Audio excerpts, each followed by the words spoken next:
Hey, it's Cate and James here, and today we are reviewing our stay at the beautiful Walt Disney World Dolphin Hotel.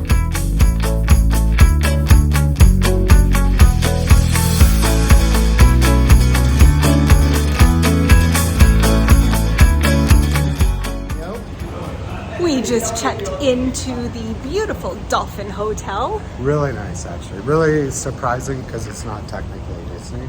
Haven't had a chance to super explore it yet, but the check-in process was really easy. Did a quick outfit change. Ooh! And now we're going to go to the self-parking, and then we're off to the Magic Kingdom. And they upgraded us without us even asking. Oh yeah, we're now in a king room, and we are so looking forward to that.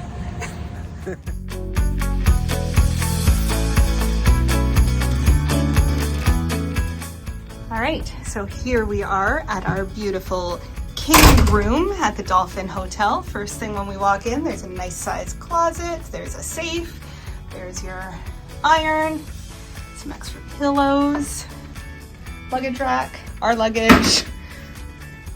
Here's a nice little coffee station with some Starbucks products and Tazo tea, yummy. The room is quite big. We've got a full-length mirror here. Haven't looked at the view from outside yet. Here's our bathroom. Seems like some really cool products. Nice lighting for makeup in the morning. I don't know if you can tell from this video, but in reality, it's actually quite big and bright. Here's our shower, the commode, another full-length mirror. Let's go see the view.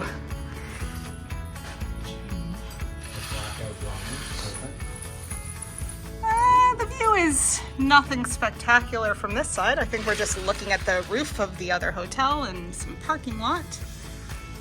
Don't think we see really any theme parks or even any other hotels from this side anyway. Yeah, overall, I'd say it looks quite nice. Do you want to do the bed test? Uh-oh. Whee! Oh. This is supposed to be like the Westin pillow top mattress with overstuffed pillows. What do you think? It's overstuffed something. Is it you that's overstuffed? Too much ice cream? Oh, yeah. The property itself is gorgeous, and there's a lot of fun recreational things to do, including 2 lap pools, a spring pool, a relaxation pool, 4 whirlpools, a kiddie pool, 3 poolside restaurants, and a bunch of different sporting activities like volleyball courts, a giant checkers game, basketball. There's a lot here. So we've discovered that we have a little bit more of a magical view than we thought we did. We can see the Magic Kingdom fireworks in the sky from here. The phone doesn't capture it as well as it looks actually in real life, I guess because we're looking through a window and it's zoomed in and hard to focus on, but it is beautiful. Look at that.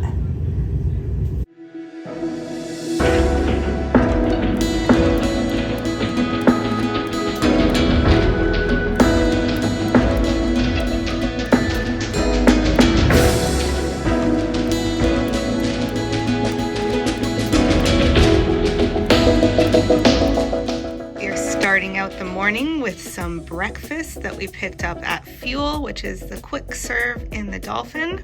We've got a chef salad, a fresh sandwich, which has smoked turkey, roasted sweet peppers, watercress, boursin, aioli, and on a baguette. And I got a bagel toasted with cream cheese and 2 coffees. This cost us about $35, so we'll see how it actually tastes and get back to you on that one. So first things first, that sandwich was amazing. It was actually James's sandwich. I got the bagel. The bagel was just a bagel, but that sandwich I just totally hijacked from him. It was so good. Chef salad was good. Coffees were whatever. Worth $35? Not sure. That's up to you to decide, but it was convenient and easy to access.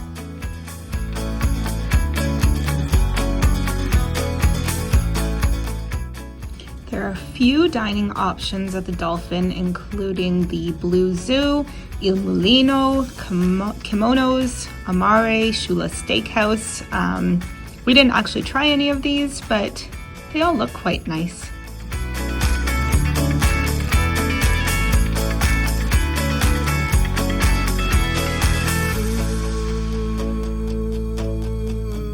So we are just about to check out of the Dolphin Hotel. Now that we've stayed here for 3 days, we wanted to share a little bit more about our experience rather than just our initial impressions.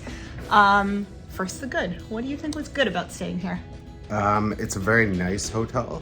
Like the lobby, it's probably one of the nicer lobbies around. It's big.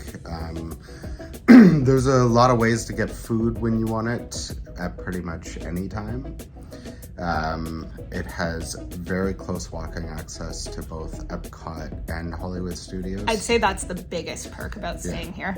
We actually didn't even realize how close Hollywood Studios was to walk until yesterday when we took the boat to Hollywood Studios. We noticed a sidewalk right beside it and saw other people walking, and so to come home we actually took the walk, and it was roughly about 12 minutes to like the boardwalk arch that's by the bridges that connect the Swan and Dolphin. But we were also meandering and I was taking photos, so it's a pretty quick walk, I would say. Yeah, like at the end of the day, it's nothing. And like if you're walking capable and you don't have any accessibility sort of issues, highly recommend it. It's a great way to just even get a quick 10-minute workout on top of your walking around the park all day. But if that's, and also to avoid the lines at the end of the night for the boat or the Skyliner or anything like that, the walk is amazing.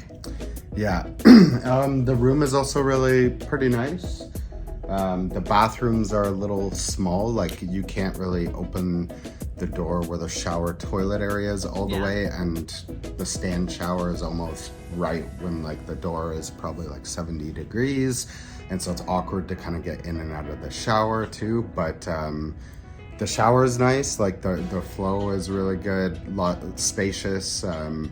You could easily get 2 people in there, maybe even 3 or 4, however your family likes to shower, whomever you're with. But yeah, overall, it's fine. It's fine. It's not the best.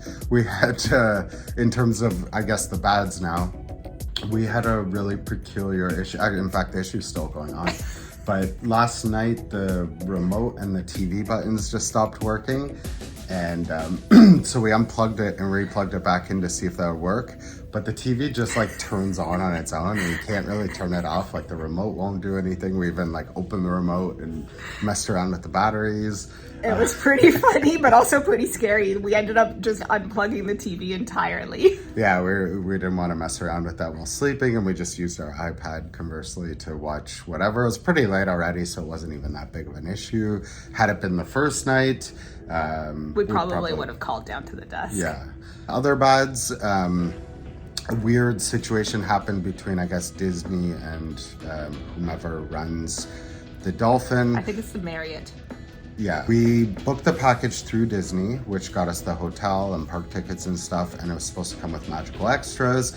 When we came in, we inquired about that with the desk at the Dolphin, and they said, oh, you have to go to Disney Guest Services. They were closed by the time we had that conversation. So on the next day, we went to Disney Services, and they're like, no, you got to go to the Dolphin desk.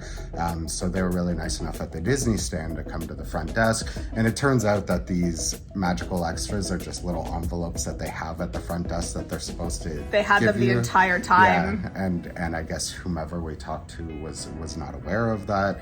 We don't really know the ins and outs of that, but it would have been easier if they just had it ready when we checked in as it was supposed to happen. What are some other bads?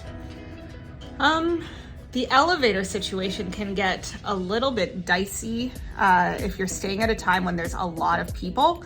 So make a plan. We found that we would just hang back and let big families go ahead of us, and then we would wait a little bit longer.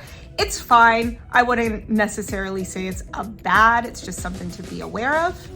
Yeah, like I imagine a lot of Disney hotels around park open close are that kind of situation.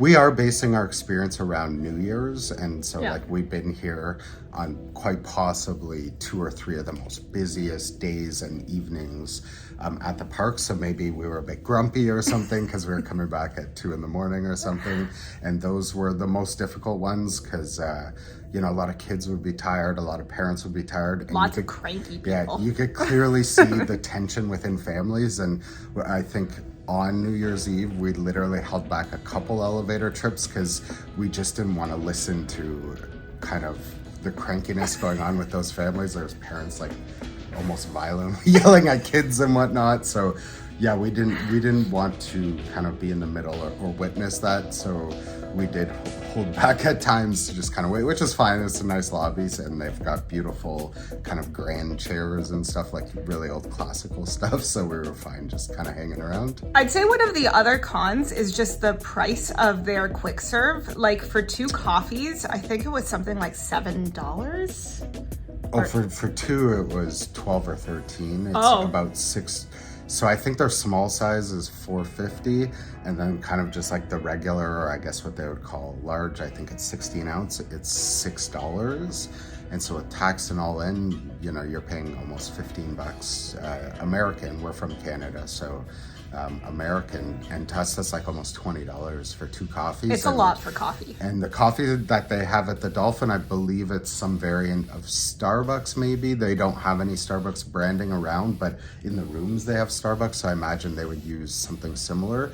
And it was fine. Like, we've grown very accustomed to Joffrey's. In fact, we get it a lot in Toronto because you can find it at some of our local thrift stores or whatever we call them. Winners? Yeah. If you've ever heard of a Marshalls. TJ Maxx type thing, it's that kind of store. Yeah. So we drink Joffrey's a lot, so we like Joffrey's, and so that's why we seek it out in the morning. We haven't even had coffee, and it's almost 11. I'm ready for a coffee. Yeah, we're ready now. But yeah, overall, like, it's fine. The other thing with in terms of costs, there is, I think, some sneaky costs that are going to pop up. I think they do just charge you like a $25 a day service thing a day, or yeah, $25 $25 a day for the privilege resort of getting to stay in the room we booked. So well, okay, so it does include other stuff. So that's supposed to account for your free Wi-Fi. You get a couple of free water bottles a day.